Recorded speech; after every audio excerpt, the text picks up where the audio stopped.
se levantó un movimiento bastante fuerte, que es dentro del propio cristianismo, era el movimiento que se llamaban gnósticos. Los gnósticos pensaban que la salvación venía por un mero conocimiento acerca de Dios. Como tenían ideas mezcladas de varios sistemas religiosos, ellos llegaban a pensar que lo único que podía salvar a las personas era el conocimiento de verdades ocultas y secretas. Que Jesús, bueno, era Salvador, sí, pero que necesitaba algo más. Sin embargo, una de las estructuras de pensamiento que ellos trabajaban es que como Jesús era el Hijo de Dios, era Dios mismo, no sentía ningún tipo de dolor. Y no sintió dolor porque su cuerpo era un cuerpo aparente. De tal manera que cuando Él fue a la cruz, Jesús no tuvo dolor. Asumió esos clavos, esa tortura. La tensión del Getsemaní en realidad no fue algo que fuera preocupante para Jesús. Y en realidad Jesús no sintió ningún dolor en la cruz del Calvario. Así eran de enajenantes las ideas de los gnósticos, que mostraban a Jesús como un Dios apático, como un Dios sin sentimiento. Habitualmente cuando la gente utiliza la expresión apatea, apático, piensa inmediatamente en personas que tienen desánimo o personas que no quieren hacer cierto tipo de cosas. El término apático quiere decir no tener sentimientos. Esa es la condición de la apatía. Pero también quiere decir no sentir dolor, no sentir ninguna condición física. Entonces el Dios de los gnósticos era un Dios apático. Jesús era apático porque no sentía dolor. Otra expresión muy similar es la expresión griega ataraxis o ataraxia. El término ataraxia es ser indiferente, ser indolente ante las necesidades de los demás. Las dos expresiones estaban en el pensamiento de los gnósticos. Primero decían, Dios no tuvo dolor en la cruz del Calvario. Jesús no sufrió. Esos clavos no significaron nada para Jesús. Esa corona de espinas. El tiempo que estuvo en la cruz, Él era Dios, no sintió absolutamente nada. Pero además decían, es Dios. Y Dios tiene que ser indolente. Dios no tiene que sentir dolor, ni tiene que estar preocupado por las condiciones humanas, porque Él es Dios. Y así son los ídolos. Los ídolos que los hombres confeccionan son simplemente ideas que no representan ningún sentido de empatía con la sociedad y con la humanidad. Ser empático es establecerse en la dinámica de los demás, atendiendo el dolor y el quebranto de los demás. Una persona que tiene empatía. Pero también Dios es simpático.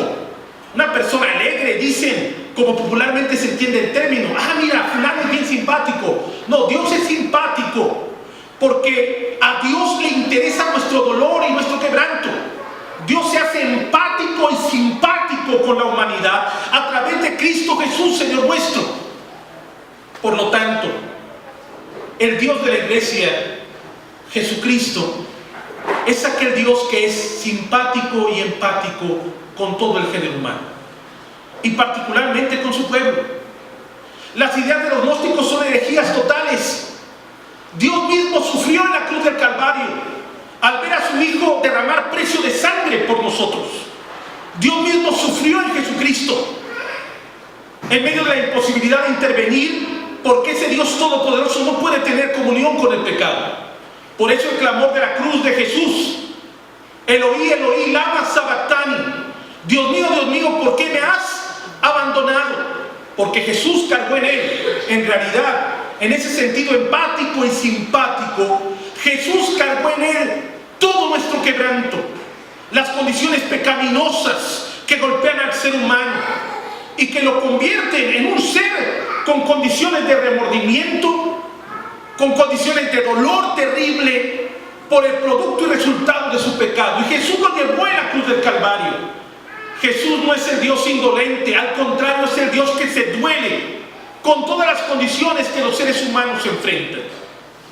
En ese llamado de la cruz del Calvario, en realidad encontramos el llamado al arrepentimiento, a no seguir igual, porque lo que menos se espera es que la iglesia de Jesucristo sea apática o sea, en este caso, indolente ante las necesidades humanas, ante el quebranto que la sociedad tiene de aquello que es bueno y que de alguna manera eso que es bueno la sociedad le llama malo.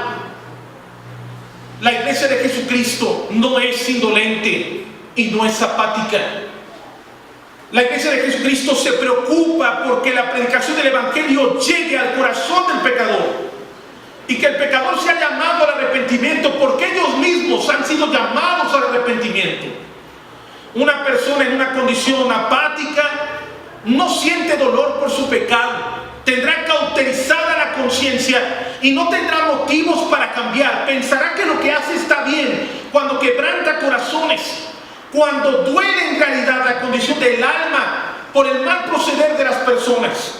Porque esa persona no sabe que en su mal proceder no tan solo se afecta a él, sino que está afectando a su propia familia. Porque la misma familia sufre y se duele con él. Pero a veces está en la apatía y tal esa consideración de ataraxia que de alguna manera la persona no se puede dar cuenta de lo malo que produce.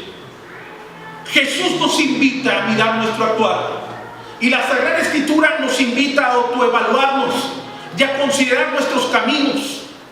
Ya basta de hacer daño a los demás. Deja de hacerte daño a ti mismo, considerando tu pecado y arrepintiéndote de ese mal proceder. Como ese pueblo, qué duro era el pueblo de Israel. En realidad era un pueblo indolente. No sentía una condición de arrepentimiento. Vivían en pos de ídolos. Tomaban las cosas de Dios como un amuleto.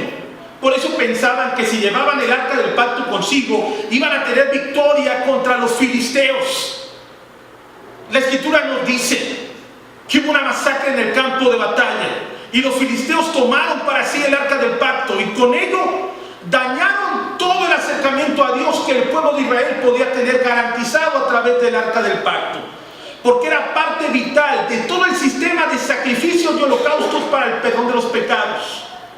¿Sintieron dolor y quebranto? Sí, lo sintieron, porque no tenían medio para pedir perdón a Dios por sus pecados, pero un arrepentimiento pasajero, un arrepentimiento poco sincero, de tal manera que Elí cae y al caer muere automáticamente por su peso, y en realidad el dolor que él tiene es el sistema religioso que ya no se puede llevar a cabo. No somos invitados a mantener un sistema religioso. Nuestro arrepentimiento tiene que ser verdadero delante del Señor.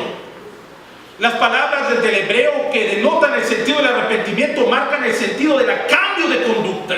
Una ejecución radical, una toma de conciencia que nos permita caminar en dirección contraria a la ejecución del pecado. Cuando recordamos aquellas expresiones como el término hebreo shuk, que denota el sentido de darnos cuenta que hemos caminado en una dirección equivocada.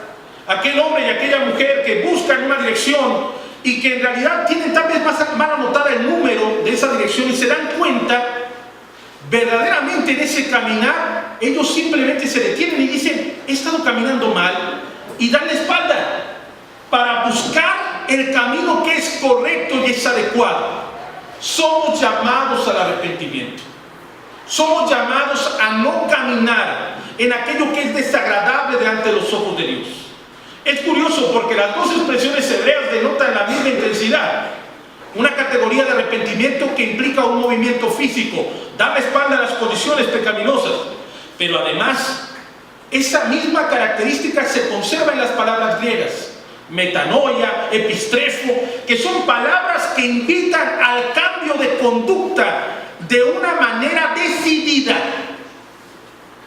El pueblo de Israel tenía que arrepentirse de su mal proceder.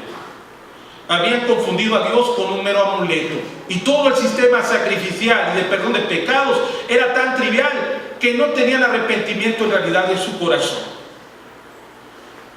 Los filisteos se les ocurrió colocar delante del dios Dagón el arca del pacto. ¡Qué gran ocurrencia! Bueno, es que ellos no son pueblo de Dios. Se entiende que no comprendían la magnitud de tener el arca del pacto. Les ocasionó grandes problemáticas. Las primeras problemáticas respecto a su dios Dagón, es un dios pez. Los filisteos eran expertos en ejecuciones marítimas. Los estudios que tenemos acerca de los filisteos nos dicen que ellos venían de la zona norte, de Ucrania, de esos lugares. Lo que conocemos como las condiciones de estos pueblos de la ex Unión Soviética, marcadamente son esos pueblos que recorrieron por condiciones marítimas y llegaron a la zona de Filistea. Ahí se instalaron y adoraban a un dios pez. Este dios pez, al estar al lado del arca del pacto, simplemente fue derribado. Encontraron ahí a Dagón. Después lo tuvieron que levantar los mismos hombres a esa gran estatua y colocarlo otra vez en su lugar, porque eso es lo que pasa con los dioses y los ídolos humanos. Los seres humanos tienen que responder por ellos, porque ellos sí son indolentes, sí son agentes en realidad de indiferencia hacia las condiciones humanas, porque no existen, porque son manufactura de los hombres, jamás van a responder. Y ahí están los filisteos levantando a su dios Dagón enfrente del arca del pacto, y al otro día encuentran a Dagón sin cabeza y sin manos. No hay forma de que un ídolo esté frente al arca del pacto. Ciudad filistea, donde llegaba el arca del pacto, había problemas tremendos. En el capítulo 6 se nos dice claramente que hubo una plaga de ratones que sacudió las cosechas de los filisteos, todo por tener el arca del pacto entre ellos. Y por otro lado, se empezaron a levantar tumores en el cuerpo de los filisteos. El pueblo fue atacado por condiciones físicas desfavorables, todo por querer retener algo que no les pertenecía. Dios está actuante. Si eso pasa en Filistea, ¿qué pasa con los israelitas? ¿Cómo pedir perdón por los pecados si no está el arca del pacto con ellos? ¿Qué hacer? ¿Qué remediar? Pero aún así el pueblo no cambia de actitud. No podemos ser persistentes en el mal proceder.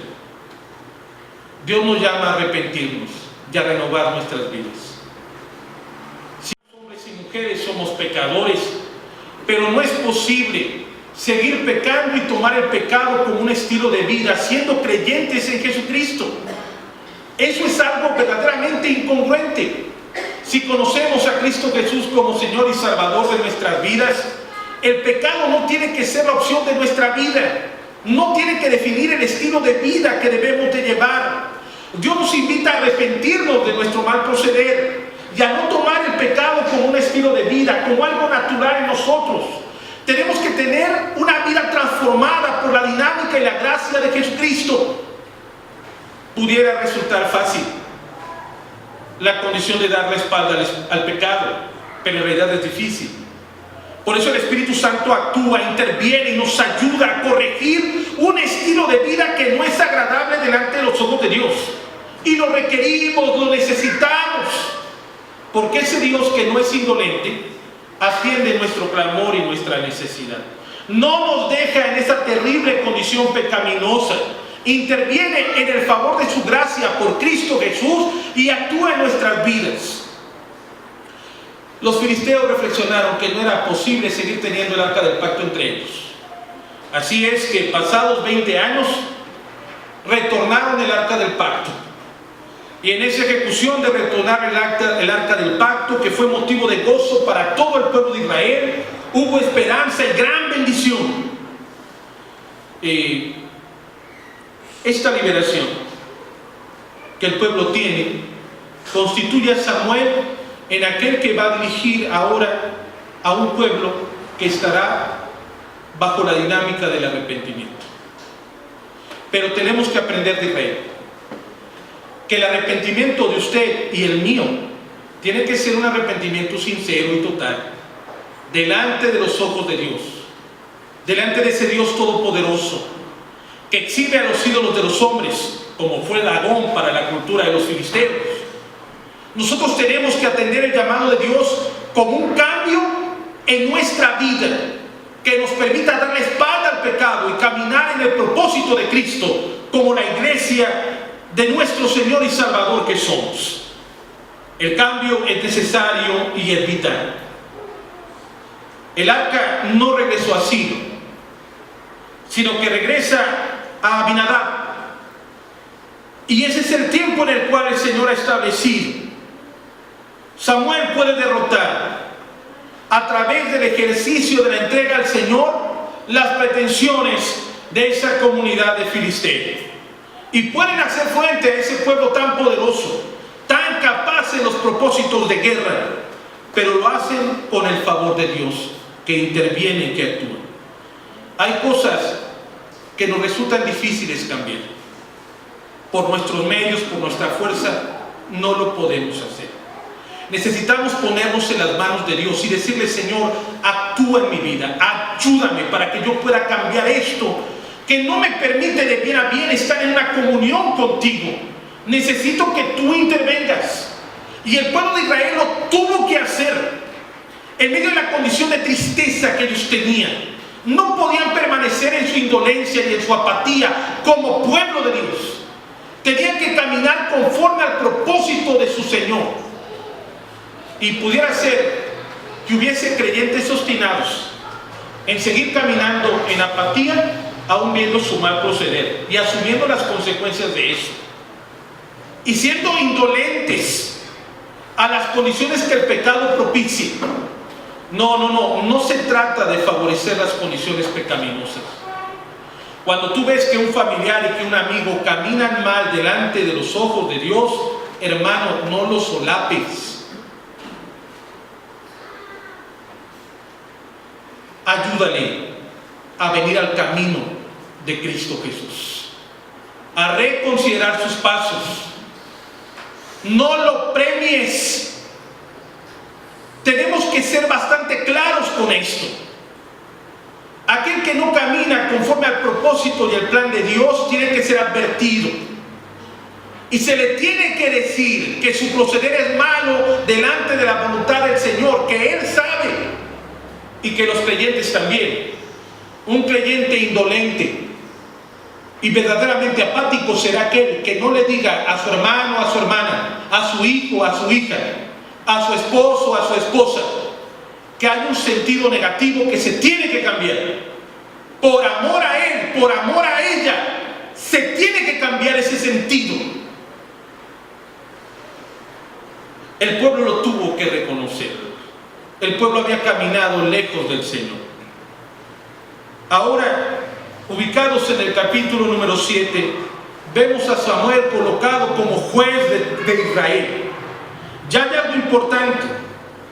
En realidad Samuel llama al pueblo a arrepentirse y a volver a Jehová. Versículo número 3 del capítulo 7. Y habló Samuel a toda la casa de Israel diciendo: si de todo vuestro corazón os volvéis a Jehová, quitad los dioses ajenos y Astarot de entre vosotros, y preparad vuestro corazón a Jehová, y solo a él servid, y os librará de las manos de los filisteos. Samuel está invitando al pueblo a reconocer su condición. En realidad, de bien a bien, ¿a qué Dios pertenecían y de qué Dios dependían? De Jehová, de ninguna manera. Ellos dependían de los Baales y de las Aseras, y en este caso de Astarot, y en él depositaban su confianza. Ya basta de engañarnos. Si decimos que amamos a Dios y buscamos al Señor, dependamos totalmente de Jesucristo. Y esperemos en el actuar de Dios, corrigiendo nuestro mal proceder, porque somos corregidos por el Espíritu Santo cuando actuamos mal. Y cuando tenemos un estilo de vida que no es adecuado al Señor, no nos engañemos. Dios no nos tiene por inocentes cuando hacemos lo mal. Tenemos que actuar en consecuencia, en amor al Señor, en amor a nosotros mismos, en amor a las personas que nos rodean, caminar en función del arrepentimiento.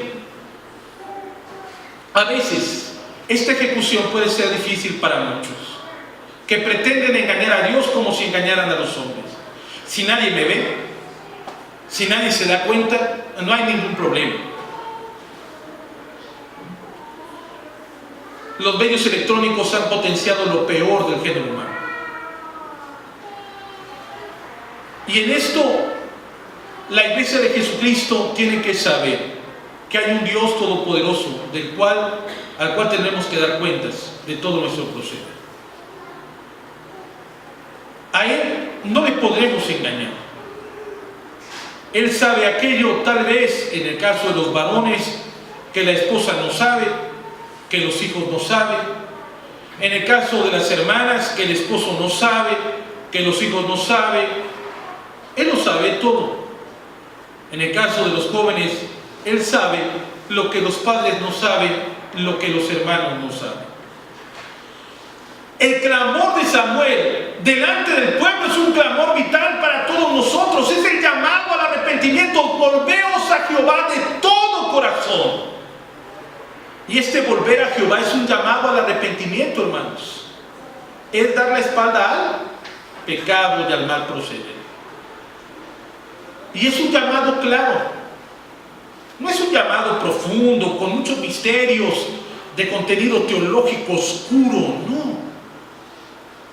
Es sencillo porque es un llamado evangélico. Volveos a Jehová. ¿Qué tipo de orgullo podemos poner delante de ese Dios todopoderoso en medio de nuestra fragilidad? Ese Dios que no es apático y que no es un Dios indolente, nos llama a arrepentirnos. Porque un corazón contumaz y rebelde, este Dios todopoderoso simplemente tiene gestos de misericordia, de tolerancia y de amor, esperando el arrepentimiento de ese ser humano que insiste en ser soberbio, que insiste en ser rebelde. No, amados hermanos. El llamado al arrepentimiento de Samuel sigue siendo un llamado al arrepentimiento a la iglesia del día de hoy. Samuel habló a toda la casa de Israel y les pide que vuelvan a Jehová de todo corazón. Y hoy les pido, hermanos, y me incluyo yo, volvamos a Jehová de todo corazón. Volvamos al Señor. No tengamos en menos el señorío de Jesucristo operando en nuestra vida. Necesitamos del Señor. Cambiemos nuestro mal proceder. Y ese llamado es para mí primero. Es para cada uno de nosotros. Israel actúa en consecuencia al llamado de Samuel. Empieza a trabajar en quitar los ídolos para buscar plenamente a Jehová. Pero aquí está la diferencia con ese pueblo y podemos decir: ¡ay, Israel! No se daban cuenta, qué ciegos estaban. Pero Israel es el modelo pedagógico para usted y para mí. Israel, el que pelea con Dios, es el modelo pedagógico de los creyentes de todas las épocas, que ante el llamado de Dios pueden ser indiferentes. Y cuando digas: ¡ay, Israel!, tienes que acordarte, como lo decíamos hace algunos días: ¡ay de mí, Señor! Porque Israel pareciera que soy yo. Ese pueblo pareciera que son mis actitudes exhibidas. A diferencia de Israel, tenemos que pensar en que si bien ese arrepentimiento fue temporal, que el de nosotros no. Que el de nosotros sea total, por amor a Dios, por amor a Jesucristo. La Escritura nos dice que mientras Samuel ministró, todas las zonas de Israel estuvieron en paz, porque el pueblo hizo un compromiso de vida. ¿Saben? Aceptemos el llamamiento que Samuel nos hace esta noche. Empecemos a renovar nuestra vida porque estamos arrepentidos de aquellas cosas que no nos permiten tener una comunión con el Señor en un sentido óptimo. Y no es dejar por una condición de sacrificio. Hay cosas que tenemos que dejar porque son para nuestro bien. Si hay algo que a ti, joven, te está causando alejarte de la obra de Dios, hermano, yo te invito a considerar que es mejor dejarlo y no seguir con eso, porque te aleja del Señor. No hay ningún aspecto de pretexto delante del Señor. Esa paz fue maravillosa, pero el pueblo clamó y Dios respondió. Hubo un pacto. En realidad, ellos vieron que Jehová actuó y actuó de una manera maravillosa. Y se estableció el principio de Ebenezer: hasta aquí Jehová nos ayudó. Pero es que Jehová es la piedra de ayuda. En Él tenemos esperanza para poder salir adelante y convertirnos de nuestro mal proceder en el ejercicio de la gracia de Jesucristo. Pero ahora, amados hermanos, yo quisiera hablar a este pueblo de Dios en este lugar. ¿Sabe? La iglesia no se puede quedar en esos presupuestos de los gnósticos, donde hay un Dios apático que parece que no se mueve. No, Dios, hermanos, de ninguna manera es Dagón. Tampoco es el Dios de la ataraxia, es el Dios indolente, indiferente. No, pues no es Dagón, no es tampoco Astarot.